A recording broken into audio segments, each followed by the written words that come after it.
Dear viewers, welcome to my channel. TNBSC Group 4 model தேர்வு 4 நம்ம எந்த அளவு டிஎன்பிஎஸ்சி ப்ரிப்பேர் பண்ணியிருக்கோம் அப்படிங்கிறத டெஸ்ட் பண்ணுறதுக்காக தான் இந்த வீடியோ. 100 மார்க் அப்படின்னா கொஞ்சம் லென்த்தியாக இருக்கும் அப்படிங்கிறதுனால ஷார்ட்டாக ஒரு 20 மார்க்குக்கு சும்மா டெஸ்ட் பண்ணிக்கலாம் டெய்லி. இந்த 20 மார்க்கில் 10 மார்க்ஸ் தமிழில் இருந்தும் 10 மார்க்ஸ் ஜிகேயில் இருந்தும் கேட்டிருக்கேன். முதல் பகுதி தமிழில் இருந்து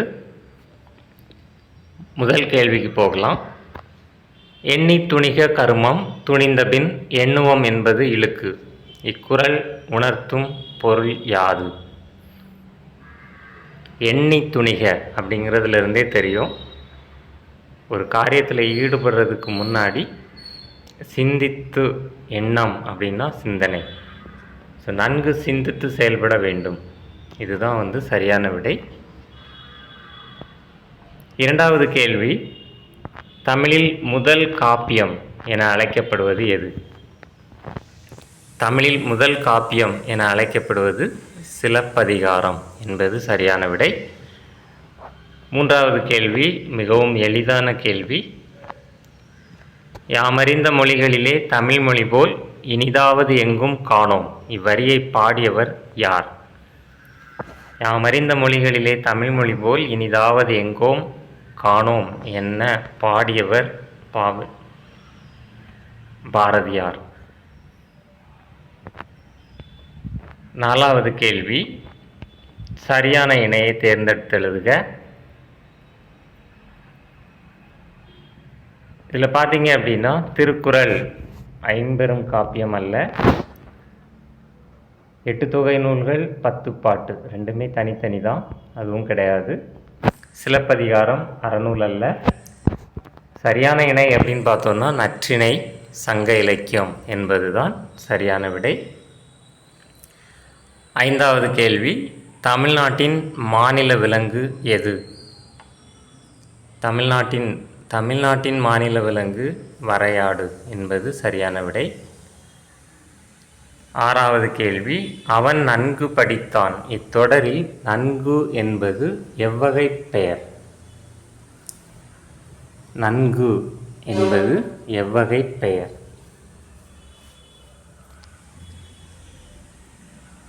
நன்கு என்பது வினையெச்சம் என்பது சரியான விடை. ஏழாவது கேள்வி, பொறுத்துக. வெண்மை என்பது வெள்ளையை குறிக்கும், செம்மை என்பது சிகப்பு, கருமை என்பது பச்சை, பசுமை என்பது மஞ்சளை குறிக்கும். விடை அ.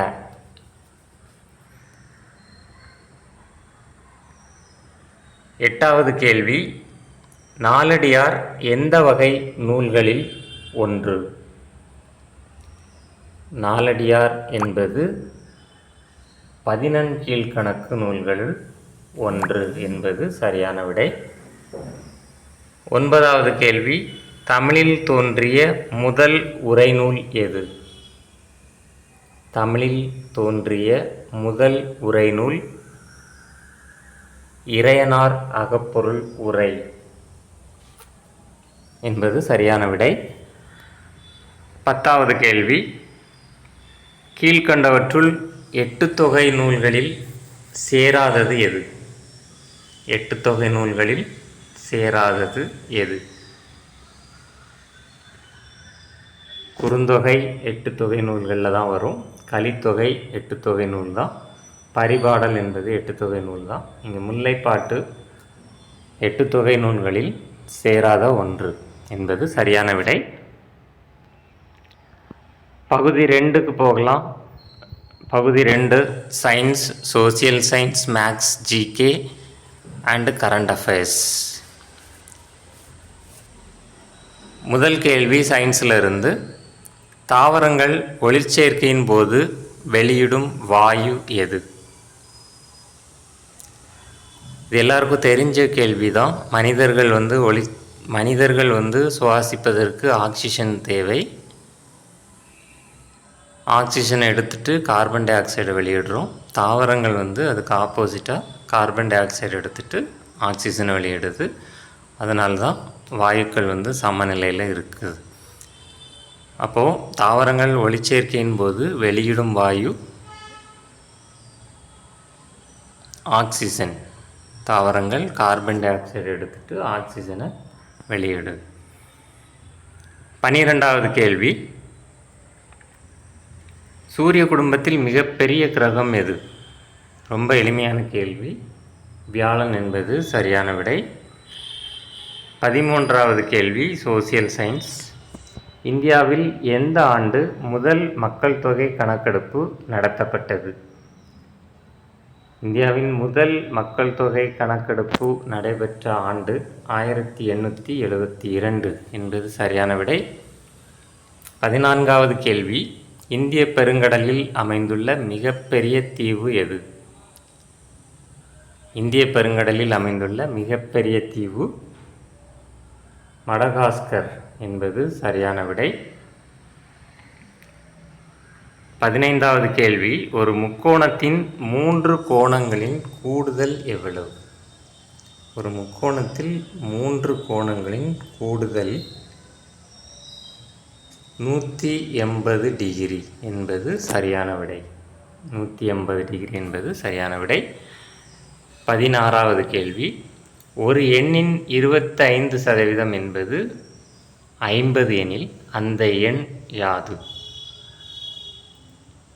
25% என்றால் 100க்கு 25 அப்படிங்கிறது கிட்டத்தட்ட கால் பகுதி. அதாவது கால் பகுதி என்பது 50 அப்படின்னா அந்த எண் அப்படின்னு கேட்டிருக்காங்க. 200ல் கால் பகுதி அதுதான் 50. 200ல் பாதிங்கிறது 100. 200ல் கால் பகுதி அப்படிங்கிறது 50. 16வது கேள்விக்கான விடை 200. 17வது கேள்வி, ஜிகேயிலிருந்து. இந்தியாவின் தலைநகரம். ரொம்ப எளிமையான கேள்வி, புதுடெல்லி. அதே மாதிரி 18வது கேள்வி, இந்தியாவின் தேசிய பறவை எது? மயில். இதுவும் ரொம்ப எளிமையான கேள்வி. 19வது கேள்வி, நடப்பு நிகழ்வுகளிலிருந்து. 2025 ஜூன் மாதம் நிலவரப்படி தமிழ்நாட்டில் பெண் குழந்தைகளுக்கு எதிரான குற்றங்களிலிருந்து அவர்களை பாதுகாக்கும் நோக்குடன் தமிழ்நாடு காவல்துறையின் வடக்கு மண்டலத்தில் தொடங்கப்பட்ட விரிவான செயல் கட்டமைப்பு திட்டத்தின் பெயர் என்ன? பெண் குழந்தைகளுக்கு எதிரான குற்றங்களில் அவர்களை பாதுகாக்க தொடங்கிய திட்டத்தின் பெயர் என்ன அப்படின்னு கேட்டிருக்காங்க. இமைகள் திட்டம் என்பது சரியான விடை. 20வது கேள்வி, இந்தியாவின் முதல் உள்நாட்டிலேயே தயாரிக்கப்பட்ட விமானம் தாங்கி கப்பலின் பெயர் என்ன? உள்நாட்டிலேயே தயாரிக்கப்பட்ட விமானம் தாங்கி கப்பலின் பெயர் என்ன? விடை INS விக்ராந்த் என்பது சரியான விடை. எவ்வளோ மதிப்பெண்கள் எடுத்திருக்கீங்கிறத கமெண்டில் மென்ஷன் பண்ணுங்கள். மீண்டும் அடுத்ததாக ஒரு மாதிரி தேர்வில் சந்திக்கலாம். All the best for your Group 4 examination. Thank you.